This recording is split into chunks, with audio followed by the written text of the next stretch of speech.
नमस्कार दोस्तों, स्वागत है आप सभी का हमारे YouTube channel Akshay Auraiya 79 official पर। आज हम जानेंगे एक बहुत ही इंटरेस्टिंग और इम्पोर्टेंट टॉपिक के बारे में, nature of sources and historical construction. आखिर हिस्टोरियंस को कैसे पता चला कि हजारों साल पहले लोग कैसे रहते थे, कैसे आर्कियोलॉजिस्ट मिट्टी के नीचे दबी हुई सिविलाइजेशन को ढूंढ निकालते हैं, कैसे पुराने कॉइन्स, इंस्क्रिप्शंस और एशियन टूल हमें भारत के इतिहास की कहानी सुनाते हैं।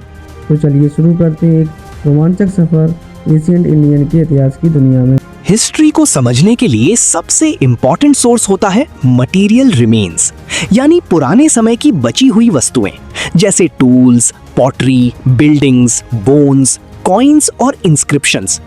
इन सभी चीजों का स्टडी करने वाली साइंस को हम आर्कियोलॉजी कहते हैं।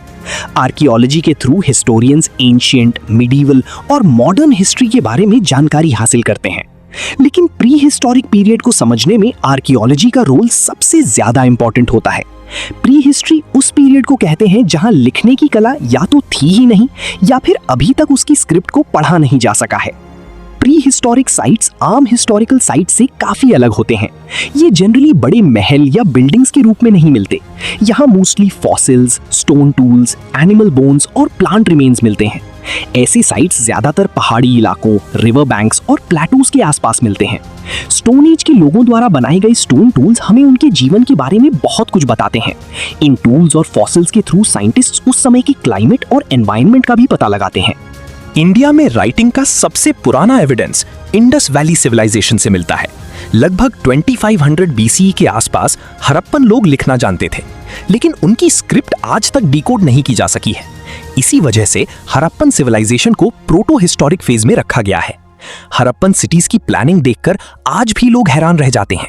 सीधी सड़कें, advanced drainage system, brick houses और ऑर्गेनाइज्ड अर्बन लाइफ, ये सब दिखाता है कि उस समय की सिविलाइजेशन कितनी एडवांस्ड थी।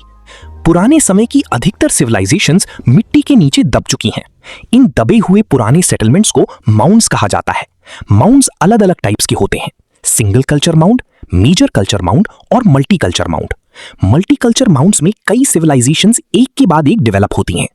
आर्कियोलॉजिस्ट्स इन माउंड्स को दो तरीकों से एक्सकवेट करते हैं: वर्टिकल एक्सकवेशन और हॉरिजॉन्टल एक्सकवेशन। वर्टिकल एक्सकवेशन से हिस्टोरियंस को डिफरेंट टाइम पीरियड्स की सीक्वेंस समझने में मदद मिलती है, जबकि हॉरिजॉन्टल एक्सकवेशन से किसी एक सिविलाइजेशन का कंप्लीट लेआउट समझ आता है। इंडिया के अलग अलग क्लाइमेट्स का इफेक्ट एंशिएंट रिमेन्स पर भी पड़ा है। ड्राई रीजन्स जैसे राजस्थान और नॉर्थ वेस्ट इंडिया में एंशिएंट ऑब्जेक्ट्स ज्यादा अच्छी कंडीशन में प्रिजर्व हुए हैं, लेकिन ह्यूमिड एरियाज जैसे गैंजेटिक प्लेन्स में आयरन टूल्स रस्ट हो गए और मड स्ट्रक्चर्स खराब हो गए।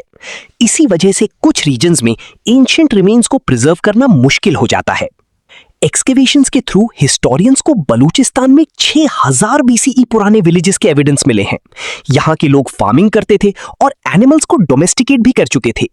साउथ इंडिया में आर्कियोलॉजिस्ट्स को मेगालिथिक बेरियल्स भी मिले हैं। ये बड़े बड़े पत्थरों से घिरे हुए बेरियल साइट्स होते थे। इन ग्रीव्स के अंदर लोग अपनी डेड रिलेटिव्स के साथ वेपन्स, पॉटरी और टूल्स भी दफनाते थे। इन डिस्कवरीज से हमें आयरन एज के लोगों की लाइफस्टाइल और बिलीफ्स के बारे में पता चलता है। एंशिएंट ऑब्जेक्ट्स की एज जानने के लिए साइंटिस्ट्स रेडियो कार्बन डेटिंग का यूज करते हैं। इस मेथड में कार्बन 14 नाम के रेडियो एक्टिव एलिमेंट का स्टडी किया जाता है। जब कोई लिविंग ऑब्जेक्ट मर जाता है तो उसमें कार्बन 14 धीरे धीरे डीके होने लगता है। साइंटिस्ट्स उस डीके को मेजर करके ऑब्जेक्ट की अप्रोक्सीमेट एज पता करते हैं। कार्बन 14 की हाफ लाइफ 5568 ईयर्स होती है, यानी 5568 साल बाद किसी ऑब्जेक्ट में कार्बन 14 की क्वांटिटी आधी रह जाती है। हिस्ट्री को समझने में सिर्फ आर्कियोलॉजी ही नहीं, जियोलॉजी और बायोलॉजी भी इंपॉर्टेंट रोल प्ले करते हैं। जियोलॉजिकल स्टडीज से हमें सॉइल, रॉक्स और अर्थ लेयर्स की हिस्ट्री पता चलती है। बायोलॉजिकल स्टडीज से प्लांट्स और एनिमल्स की एवोल्यूशन के बारे में इंफॉर्मेशन मिलती है। ये सब मिलकर हिस्टोरियंस को एंशिएंट ह्यूमन लाइफ को समझने में मदद करते हैं। अब बात करते हैं कॉइन्स की। एंशिएंट कॉइन्स हिस्ट्री का एक बहुत इंपॉर्टेंट सोर्स है। कॉइन्स के स्टडी को न्यूमिस्मैटिक्स कहा जाता है। पुराने समय में पेपर करेंसी नहीं होती थी। लोग कॉपर, सिल्वर, गोल्ड और लेड के कॉइन्स यूज करते थे। कई एंशिएंट कॉइन होर्ड्स इंडिया के अलग अलग रीजन्स में मिले हैं। कुछ रोमन कॉइन्स भी इंडिया में डिस्कवर हुए हैं, जो एंशिएंट इंडिया और रोमन एम्पायर के ट्रेड रिलेशंस को दिखाते हैं। कॉइन्स हिस्टोरियंस को रूलर्स, इकोनॉमी, ट्रेड और रिलीजन के बारे में इंपॉर्टेंट इंफॉर्मेशन देते हैं। कई कॉइन्स पर किंग्स की इमेजेस बनी होती थी, कुछ पर गॉड्स और रिलीजियस सिंबल्स भी होते थे। गुप्ता रूलर्स ने सबसे ज्यादा गोल्ड कॉइन्स इशू किए थे। इससे पता चलता है कि गुप्ता पीरियड में ट्रेड और इकोनॉमी काफी स्ट्रांग थी। कॉइन से भी ज्यादा इंपॉर्टेंट सोर्स होते हैं इंस्क्रिप्शंस। इंस्क्रिप्शंस के स्टडी को एपिग्राफी कहा जाता है। पुरानी स्क्रिप्ट्स को पढ़ने की साइंस को पेलियोग्राफी कहते हैं। Ancient inscription stone pillars, rocks, copper plates और टेंपल वॉल्स पर लिखे जाते थे। इंडिया की earliest deciphered inscriptions Mauryan emperor Ashoka के टाइम की हैं। अशोका ने अपने मैसेजेस रॉक्स और स्टोन पिलर्स पर लिखवाए थे। इन इंस्क्रिप्शंस में बुद्धिज्म, मोरालिटी और पब्लिक वेलफेयर की बातें लिखी गई थीं। ये इंस्क्रिप्शंस हिस्टोरियंस को मौर्यन एम्पायर के बारे में वैल्यूएबल इंफॉर्मेशन देते हैं। सबसे पुरानी इंस्क्रिप्शंस प्राकृत लैंग्वेज में लिखी गई थी। बाद में संस्कृत का यूज बढ़ने लगा और फिर रीजनल लैंग्वेजेस का डेवलपमेंट हुआ। इसी तरह इंस्क्रिप्शंस हमें इंडिया की लैंग्वेज एवोल्यूशन के बारे में भी बताते हैं। तो दोस्तों, archaeology, coins, inscription, geology and biology, ये सब मिलाकर एशियंट हिस्ट्री को रिकंस्ट्रक्ट करने में हिस्टोरियंस की मदद करते हैं। आज जो हम अपने इतिहास के बारे में जानते हैं वो इन्हीं सभी सोर्सों की वजह से पॉसिबल हो पाया है।